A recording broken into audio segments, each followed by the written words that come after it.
कारण की कोल्हापूरकडे जात असताना कोल्हापूरच्या शेतकऱ्याला सांगू इच्छितो की तुमच्याकडे 8-9 दरम्यान 8-9-10 मेच्या दरम्यान एक मान्सून पूर्व अवकाळी पाऊस येणार आहे म्हणून हा अंदाज कोल्हापूर सातारा त्या शेतकऱ्यांनी अंदाज लक्षायचा। आणि राज्यात सांगायचं झालं तर म्हणजे राज्यात बरेच शेतकऱ्याचे फोन आले की आता ह्या मे मध्ये एखादी अवकाळी आहेत तर राज्यात आणखीन 2 चांगले मान्सून पूर्व पाऊस पडणार आहे, 2 अवकाळी पाऊस पडणार आहे म्हणून हा अंदाज सर्व शेतकऱ्यांना लक्षायचा। तर राज्यामध्ये 8-9-10च्या दरम्यान सांगायचं झालं तर विदर्भ, पूर्व विदर्भ आणि पश्चिम विदर्भात मग ज्यांच्याकडे हळद असेल तर तुम्ही काय करा, 8 तारखेपर्यंत तुम्ही तुमच्या हळदी काढून झाकून ठेवा। कारण की तुम्हाला सांगू इच्छितो 8-9च्या दरम्यान विदर्भामध्ये वर्धा जिल्हा झालं, नागपूर जिल्हा, भंडारा जिल्हा, गोंदिया जिल्हा, यवतमाळ जिल्हा, चंद्रपूर, गडचिरोली, त्याच्यानंतर अकोला, अमरावती, बुलढाणा, वाशिम ह्या पट्ट्यामध्ये काय होणार आहे 8-9-10च्या दरम्यान चांगला पाऊस पडणार आहे म्हणून तुम्ही तुमच्या हळदीची काळजी घ्यावी। हळद असेल तर झाकून ठेवावे कारण की हा पाऊस विदर्भामध्ये जरा हे जास्त राहणार आहे, पूर्व विदर्भ आणि पश्चिम विदर्भात जास्त प्रमाण राहणार आहे म्हणून हा अंदाज विदर्भातल्या सर्व शेतकऱ्यांनी सर्वप्रथम लक्षात द्यायचा। त्याच्यानंतर आपण मराठवाड्याकडे वळू। नांदेड जिल्हा झालं, हिंगोली जिल्हा झालं, लातूर जिल्हा झालं, बीड जिल्हा झालं, धाराशिव जिल्हा झालं, त्याच्यानंतर जालना जिल्हा झालं, त्याच्यानंतर इकडं सोलापूर, त्याच्यानंतर कोल्हापूर ह्या पट्ट्यात देखील काय होणार आहे 8-9च्या दरम्यान तुरळक भागात म्हणजे कर्नाटक बाजूच्या समजा सीमालगतचे जे जिल्हे आहेत त्या परिसरामध्ये चांगल्या प्रकारचा मान्सून पूर्व एक पाऊस अवकाळी येणार आहे म्हणून ह्या 8-9च्या दरम्यानचा अंदाज लक्षात येतो। त्याच्यानंतर राज्यात सांगायचं झालं तर मग नंतर परत आणखीन पाऊस येणार का, तर राज्यातल्या सर्व शेतकऱ्याला सांगू इच्छितो की आज आहे 4 मे 2026, आजपासून कंप्लीट 35 दिवस पाऊस राहिलेला आहे। तर तुम्ही काय करा, शेतीचे कामे आटपून घ्या कारण की तुम्हाला ही अवकाळी पाऊस सुरू झाल्याच्या नंतर तुम्हाला वेळच भेटणार नाही।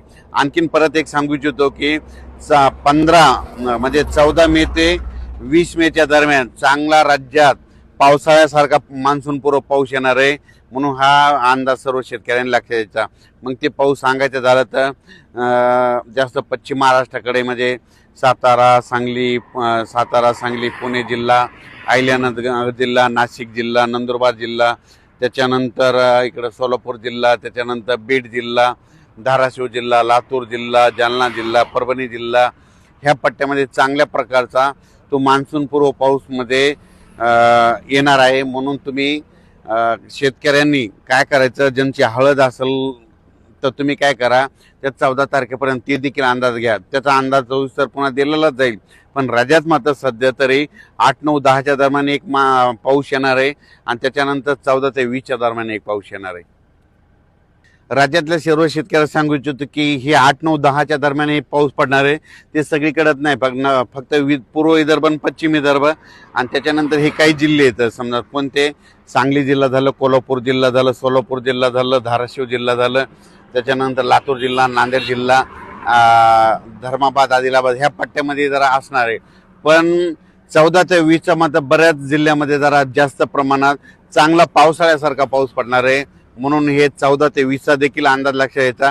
त्याचा अंदाज नंतर सविस्तर देऊ।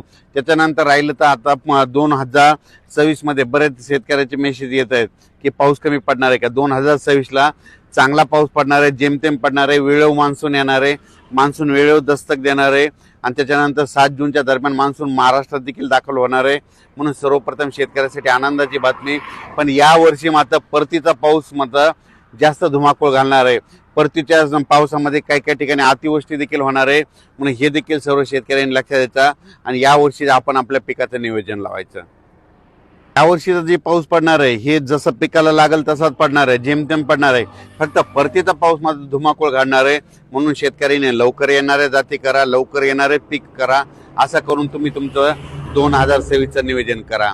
यावर्षी शेतकऱ्यासाठी चांगलं साल राहणार आहे कारण की यावर्षी दोन्ही पिकं येणार आहे, एक खरीप पण येणार आहे आणि रब्बीचं देखील येणार आहे।